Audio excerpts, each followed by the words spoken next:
Emma here, and I'm with Jessie Faerber today, and we're going to talk all about your brand new book. You're an author. Do you want to tell us a little bit about the book? Yes, totally. The book is called More Than Just Pretty, and it's a little bit of kind of my story of being a girl growing up in the 21st century, some of my struggles, but also full of encouragement, support, and talking about how we find our true value, beauty and purpose in a world that's crazy with social media and comparison and beauty standards and all of that. So yeah. Wow, it's like such a amazing project, isn't it? An amazing thing to work on. And you're so young. How old are you? I'm 22. 22, and you're an author. It is weird. It's like, it's a dream I always had, but always thought that it was going to be like years and years and years down the line. But I guess God had other ideas. What do you do? Like, what's your everyday? My everyday? I am a youth pastor at a church, and then I also run a project called Bell. So I go into schools, primary and secondary schools and youth groups, and talk to the girls about value, beauty and purpose. So running workshops, a bit of mentoring. Yeah, it's fun. That's so good. What made you start Bell? I started Bell because of my own journey with self-esteem, growing up in hating what I looked like and everything that brought.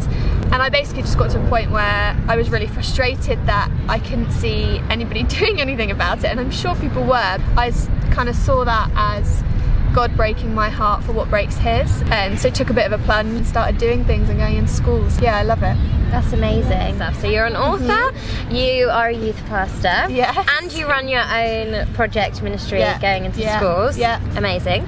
And a lot of that is connected, as you said, to your own journey of self-esteem and kind of overcoming things like that. So what was your journey of self-esteem? I think I grew up in church, I grew up as a Christian, but one of the things that I just got totally wrong was how I viewed myself. And I think just comparison and body hatred, image hatred just totally took over. I got to a point where at school I was going into like the bathrooms and checking myself in the mirror like every couple of hours. I was walking down the hallway comparing myself to all the other girls and wishing I had what they had and looked like they did. It just got pretty bad, and it got to a point where somebody just had to stop me and was like, literally just asked me the most simple question and said, do you think you're beautiful? And I was pretty stumped by it. It's difficult though, isn't it? Because I think as girls, and as human beings, boys do it as well, we are all fairly self-conscious just as human beings. But then at what point did you kind of realise that, oh actually, this is a bit much, or this is a bit of an issue for me? I think I noticed it when who I was became what I looked like. I didn't see myself as having any like gifts or talents or anything like that. I was just totally focused on what I looked like. So things like makeup, because I've always thought about this, and I'm wearing makeup today and I wear makeup, but I got to a point where I was like, actually I need to prove to myself that I am not relying on it. I gave up makeup for the whole of Lent, and just to try and prove to myself that, you know, I didn't need it and I wasn't relying on it. It was just something I liked because, you know, it's a bit of self-expression and we love a bit of makeup as girls, we do. It's trying to come out of that story that we are what we look like and say that actually we're so much more than that. And that's what I really noticed in giving up makeup. My focus then kind of shifted from what I look like to who I am and what comes with that. Would you say that it's kind of like a one-time thing, like you realise I've got a bit of an issue here with just feeling a bit down about myself and finding my identity in the wrong things, and then you've kind of done a few things to be able to overcome that? Do you feel now like that isn't really an issue for you at all anymore, or is it something that you have to like constantly work on? It's something I definitely have to constantly work on. I think even just getting married and like the pressure for a bride to look perfect and look her best, like that again brought up a lot of stuff of trying to let go of that and come back to who I am, like truly. And I think whenever I am faced with things like that and actually just having a rubbish day, because we are going to have rubbish days where we just feel like we look horrendous, I always come back to just one verse in the Bible where it says that you are God's masterpiece. A masterpiece isn't just a masterpiece based on what it looks like. Actually, it's all the craft and skill and everything that's gone into it.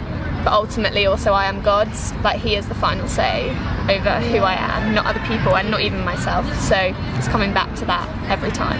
That's so good. I think often we're kind of told that to deal with our issues, it's like, okay, just do this and then you're going to be fine and it's not going to be an issue for you anymore. And then when it comes up again in life, you're like, wait, I thought I dealt with this. So it's actually good to know that it is something that I guess we have to constantly keep in check and keep reminding ourselves. So would you have any advice for, say, someone who's watching this right now, or even for me, that if I'm having a bit of a day where I'm feeling just rubbish about myself, or I'm noticing a pattern?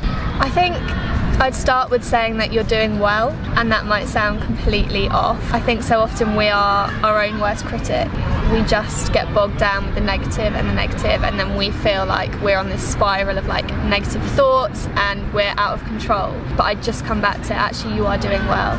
You are not the only one facing this. There are so many girls out there who are for you and who are going through a similar thing, but just don't give up. Come back to what the Bible says about who you are. You are God's masterpiece, you are capable, you are precious, you are talented, you are gifted, you are brave, all of those things. Okay, so Jessie, we've heard a bit about the book, we've heard a little bit about your story. We want to get to know you properly, okay? So we want to ask you a few questions. Our first question is, if you were going to take part in an Olympic sport that isn't an Olympic sport, what would it be? For example, mine is swing ball. Excellent. Because I think I'm really good at swing ball, and I genuinely think that nobody can beat me at swing ball, and if it was an Olympic sport, I would get gold. What would your alternative Olympics be? I think I'm quite good with my eyebrows, and that's horrendous. Not doing them, I mean like wiggling them. Can you give us like an example? You can't say I have to now, don't I? Yeah. Can't do it when I'm laughing.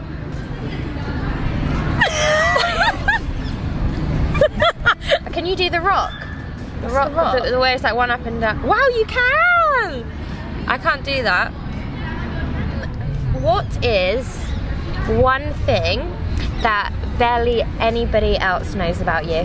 When I was about, what was it, 5 or 6, and you know you have like a school nativity every year. Well, my mum decided that she was going to create my kind of role and outfit for me, and so she basically put together this outfit that I had to wear, and I turned up to the nativity as a gold bauble. What? As a gold bauble. If you could ask God one question, not like a really deep question, just like an interesting question, what would it be? Would I say, can we go to brunch? Then you get to sit and eat food and ask so many more questions. No, you can't do that. You're like the people that do that thing where you're like, if you have 3 wishes, what would they be? And then they say, I would wish for never-ending wishes. And you're like, what would you ask God? I would ask the classic one, does Adam have a belly button? He wasn't born, so he wouldn't have an umbilical cord, and your umbilical cord is what gives you a belly button. Very scientific. I feel like we've got to know you quite well. Tell us, when is your book coming out? It's coming out June 21st, but it's on Amazon now for pre-order. Okay, how much is it? $7.99. Oh, bargain. That is Absolutely. like the price of a McDonald's and a half. Right? But way better for your health. Hopefully. Okay, so imagine that I'm somebody that you've never met, like many of our audience will be, and you have to convince us in 30 seconds why we should read your book. I would love you to read my book, because if you're anything like me and you have gone through life kind of struggling with the way you look, maybe with your body, or with comparison on social media, then my hope and my prayer is that this book will speak into your life, that it will free you from some of the false thoughts that you have about yourself or that other people have spoken about you. So buy it, share it, and let's be a nation of girls who rise up knowing our true selves and who we truly are and who God has created us to be. Well, thank you so much, Jessie. You have been incredible, and we can't wait to find out more about you in your book as we read it, and just be a generation of girls that are totally encouraged and inspired to be the best version of ourselves, God-fearing and all the rest. All that. See you later! I've Got Faith is the teen girl's guide to faith, beauty and lifestyle. If you haven't heard of us before, then check it out below. And don't forget to like and subscribe.